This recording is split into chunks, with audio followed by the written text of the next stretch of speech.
ultimately, the most important component is that it gives the athletes the opportunity to compete at the world level under the IOC patronage.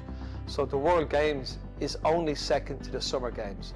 And what it enables us to do, it enables us to give our athletes the best platform in the world to compete against with other Olympic recognised sports. So for me, it gives athletes an opportunity to do something I never had a chance of doing. Well, our first inclusion was 2017 in Poland, which was very successful. And if you look at the statistics, kickboxing was the highest viewed of all of the combat sports in the World Games. And secondly, the arena was full every day. So that gave us our first real step into the World Games. And then of course we had Birmingham in 2022, and that was an extraordinary showcase of kickboxing. So how we got in is through our IOC recognition and through lobbying, and the World Games understanding that our sport has something to contribute to the World Games. So what WAKO does is, WAKO looks at its participation across the globe, and against that it bases its participation and it gives an allocation to Africa, Asia, Oceania, Pan America, and of course Europe. So that allocation is split across the globe to make sure that each continent can get a representation.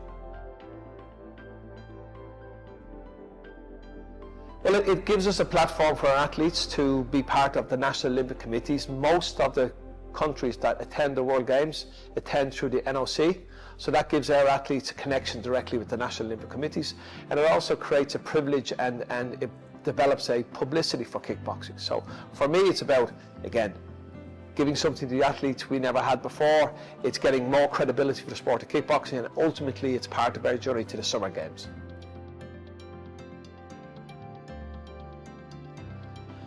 I think the World Games helps us. I think the Combat Games helps us. I think what helped us the most was being shortlisted for LA 28. When we were shortlisted for LA 28, many countries then took note of kickboxing within the National Olympic Committees, because they went, hold on, these guys are recognised since 2018 and they're already shortlisted for LA. We need to start taking attention of this sport. So our sport, due to its shortlisting, received huge attention. And I think that created the catalyst for our national federation to have more credibility and more presence in their countries. It makes me proud.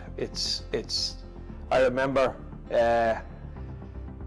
going to the World Games and just sitting there and being proud of the sport and looking at my athletes shining and my coaches and my referees and the president. So it just makes me proud.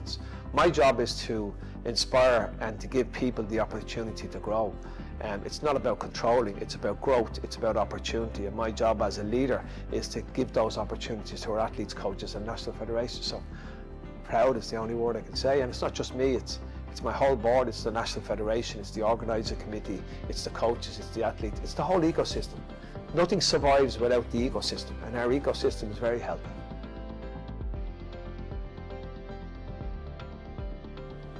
I'll give you a personal reflection. So in Birmingham in 2022, when we were in the shortlist for LA, we had the IOC review committee come to Birmingham. And what stood out in Birmingham with the K1 was the level of the female athletes. They were actually better than the men. And I remember sitting down with the review commission. There was 4 people, there was 2 men and 2 women. And they sat and they went, we cannot believe the activity in this sport. The energy is exceptional. These are the people assessing for LA 28, and they said, we haven't been to a combat sport that has this energy. The level of your female athletes is higher than we've seen with anybody else. He said it's absolutely extraordinary. So for me to hear that from them was very proud. Enjoy your journey. Enjoy your time there. As an ex-athlete, an ex-world champion, an ex-European champion, you don't realise how beautiful it is when you're standing on that arena competing against the best in the world to see who's the best. So come along, enjoy the moment. It's not about the destination. Being at the World Games is a huge privilege. Being part of the World Game is a huge privilege. Enjoy that privilege, and the outcome is the outcome.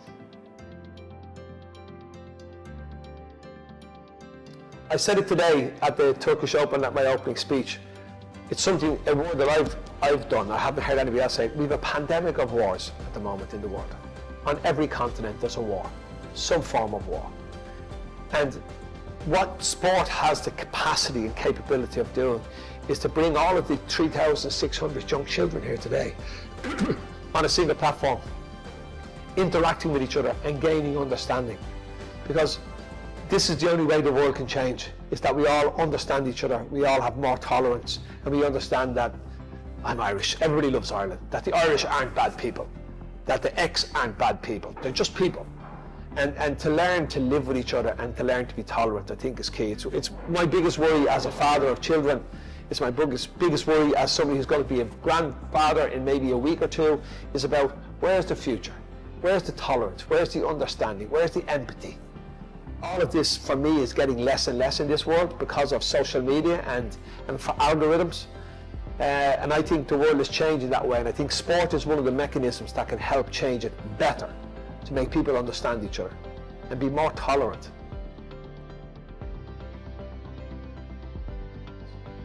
In the end, my DNA is still an athlete, and for me to see my athletes stepping on that stage, having that moment, that's what it's all about. So yeah, all of those are given, but never forget the true purpose of what we do. We do this because we are a competitive sport, and to be a competitive sport you have to take care of your number one customer. My number one customer is my athlete, and it's not always easy. I have to have, and my board has to have, the long vision, and sometimes people don't understand that long vision, but there is a long vision there, there is a long strategy there. We've just finished our strategic review. We're about to release our strategic policy 2025 to 2030, and that has a lot of work involved in it to get us towards Brisbane 2032. But also, it's not just about Brisbane 32. It's also about the European Games, the Pan American Games, the Africa Games, the Asia Games. All of these other games are as important to our continental federations. So my job is to create the opportunity to go there and to allow our athletes to shine. Nothing else.